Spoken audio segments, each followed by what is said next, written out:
Welcome back.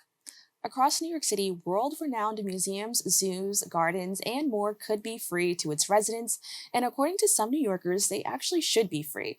The organization Free Admission Campaign says due to leases, contracts, and state laws, these establishments must provide free admission to some or all New York residents. Pat Nicholson, the founder of the Free Admission Campaign, joins me to discuss the movement and the introduction of a new bill that would ensure free access for New Yorkers. Thank you so much for joining me. Thank you for having me. Now, can you just tell us about the overall, just the free admission campaign and pretty much how that started? Okay, so I'm now speaking in the 21st century in 2023, and the laws that control here go back to the mid 1800s. The laws generally are still on the books unrepealed, which led me to believe that these were laws that needed to be enforced. First codified and put in a way that New Yorkers could know about this information, and then have them enforced. And my research tells me that that's not the case. And so the campaign percolated up from a sense of wanting to know what the laws were and how New Yorkers could find out about them. Now, as founder, what sparked interest in creating the organization? As I was just saying, this was the first time that, I heard about this. So I wonder, when was that first time for you and what sparked that, that passion to actually create something about this? Well, in 2000, I lived across from the Metropolitan Museum, and they were planning an expansion. And during doing research to find out about what the potential of that expansion could be on our community, I came across a handwritten version of a copy of a handwritten version of the lease, in which it was telling us that we had the right to 4 days a week free admission. And I thought to myself, oh my God, how does this happen? I didn't know anything about it. And after that, I started to study about the notion of museums and buildings inside of parks, and came across knowing that there are 17 of them, and 17 of them have some form of free admission that New Yorkers should want to know about, because we indirectly subsidize these institutions now to the tune of $1 billion a year, because they get free rent for the ability to be able to be in those parks, and they're supposed to provide free admission in response to the free rent. And New Yorkers are being asked to pay admission generally to most of them, either through a pay what you wish or a mandatory fee. And the museums are accepting our free rent to the tune of about $700 million a year. Now, as you mentioned, it's 17 museums, zoos, performing arts centers, gardens, and more. And these are very big names that we're all very familiar with. They currently sit on public parkland rent-free. And I was really interested about the public parkland part of that. Can you just explain a little bit more about that finding, what that means, and how does this actually affect New Yorkers? Well, as I said at the beginning, this started in the mid 1800s, and it started with the build out of Central Park and the potential of what Central Park could be, and the undertaking of what that would cost in order to be able to have it happen. It became, there was a Board of Parks Commissioners that was put together, and on it sat a gentleman named Andrew Green, who was also the president of the Board of Education. He came to meetings basically saying New Yorkers won't be able to fund, or will want not to fund, this undertaking unless they get something out of it. And a way to be able to do that is basically to create a park education campus that New Yorkers would be able to come to free of charge, and use these institutions basically as a park activity. So one didn't have to think about going to an institution.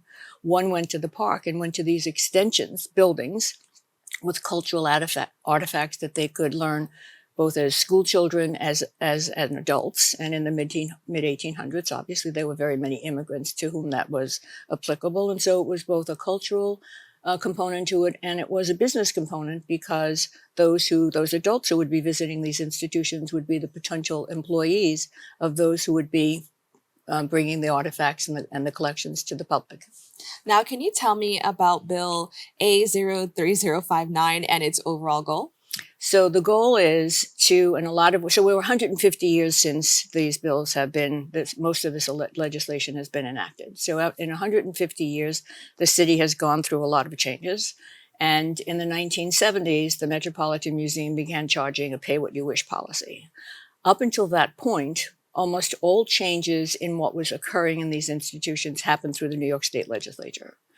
In the 1970s, when the museum made its expansion, it became a local issue, and the Parks Department became a very big part to what the decisions making was going to be, and the Commissioner of Parks had a lot to do with that. So it was So a lot of then the kind of control and the operation of how these museums would operate became local as opposed to statewide. So the goal of the bill is to put back to the legislature the ability to be able to codify what the actual facts of the laws are. And then from there, a report would be constructed to then be able to say, how are these institutions complying with the laws? How are they not? And then what should we do about it? Now, as mentioned, some of these institutions have founding leases that support free admission. However, I'm really curious to know, how were they able to get around this? Because as you mentioned, some of them are pay as you wish, but some of these institutions have very high prices and you must pay to get in. So how were they able to get around, not offering free admission? So again, in some ways, it was because the state legislature was removed from being able to have the authority over it, and no one except right now me sitting here, one of 12 billion people or whatever we are in the world, has access to this kind of information because I've created an archive about it. And so it was that once it came out of the legislature and became a local issue, local people, the museums, started to make contracts in order to be able to have themselves go forward. And in these contracts, they started to ignore the fact that there was state legislation that controlled and should have been attended to. Through FOIL, I have copies of some of those agreements, and I don't know whether or not they did their full due diligence in being able to assure the Parks Department, who is generally a party to the agreement, for the city of New York, whether or not the real research was done to ensure that the laws were being followed. And I have to say they're not, since they're not repealed and they still exist, and yet these contracts do contrarian things to what the laws are. Now, definitely, I'm so glad to have you here to talk about this because, as you mentioned, for many of us, this is the first time we're hearing this. Right. But a lot of news articles have highlighted admission and the fact that it's very expensive and how, the prices are continuing to rise. What impact does this have on New Yorkers who are already facing several financial difficulties? Well, again, from the from an access and equity viewpoint, that's how I'll approach this particular question. As I said, these institutions were to be park activities. So for a New Yorker going to these institutions, we shouldn't have to stop and think and go to our pocket and say, what do we come up with? We should basically have a culture card, something like a library card. And we just show our card like we do at the library, and we walk in and we go, because our taxes and our indirect subsidies of $1 billion is giving us the right to this access, as are the laws.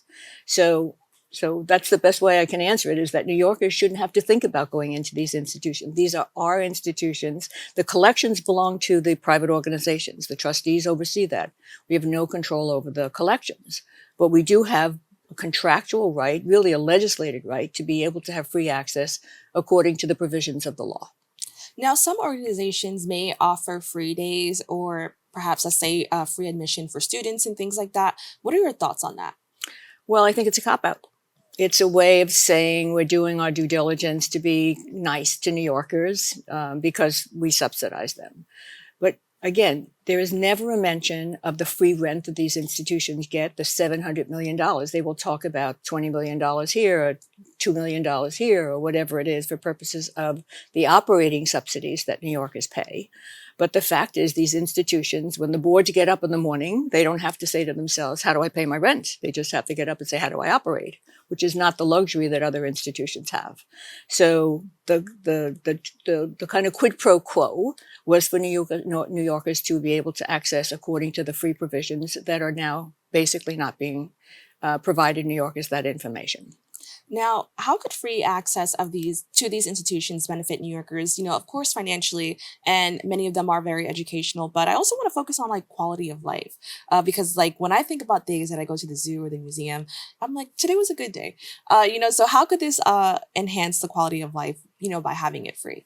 So again, I would basically say, you just said, when I think about going, the notion of not having to think about going, just going. And in a lot of ways, that notion of the dollars that have to be spent makes people, New Yorkers, not even think about, can I even have the opportunity to go to this place? They sit back and they say, we can't afford to go, and so let's look at our screens. That's how we'll take a virtual visit. Well, that's, again, New Yorkers are entitled to this by virtue of laws. If this bill passes, it's a study bill. If this bill passes, it will allow for the actual operational people to get involved to say, this is what those laws allow you to do, New Yorkers, and thank you very much for your $1 billion. I mean, we appreciate that that's what you're doing. We are the biggest benefactors of these institutions. Nobody says that about us. That's who we are. Now, what can New Yorkers do to support the passing of this bill, or also just to get the word out? Well, fortunately, this is one, certainly for the Bronxites. The notion of, the best that can be done is that all New Yorkers get in touch with their representatives and say, we want this bill passed. Actually, we insist that you pass this bill because it's a study bill. This doesn't cost anybody anything. This is something that basically will put in one place, finally, after 150 years, what it is that New Yorkers have a right to, and then who's complying with it, who's not, and what should we do about it. And have you found support maybe from other organizations or just, maybe notable people in the community that have heard about this and decided like, yes, this is something New Yorkers deserve? Look, some of these institutions are very powerful institutions. Not everybody wants to have their names out there. And I'm not going to say to you that I can say to you, yes, that there are folks clamoring down my door. But we did a petition. Almost 2,000 people signed it, and across the board, which means across the boroughs, they said in their responses, many people actually wrote when they actually signed the petition, we didn't know that that these privileges were available to us. We didn't know, and most of them say, the institution should be, all the cultural institutions should be free. Well, they have payroll and all those things to pay, so they don't have that luxury. But if you don't have to pay rent, and when you're 2 million square feet sitting in a park in New York, yes, that would be a lot of rent. And New Yorkers could do a lot of money with that, a lot of things with that money. And we're doing this. We're supporting and subsidizing them. We should be able to visit them. We should be able to go there. Well, Pat, I want to thank you so much for joining us and having this conversation. I really learned a lot, and I'm sure that so many New Yorkers listening are probably going to learn a lot as well. So thank you for joining us and having this conversation. Again, thank you for letting me speak. To learn more about this fight, please go to the website at www.nyers.freeadmissions.org. And you can follow them on social media at NYERS Free Admission. Stay tuned. We have more open for you right after this.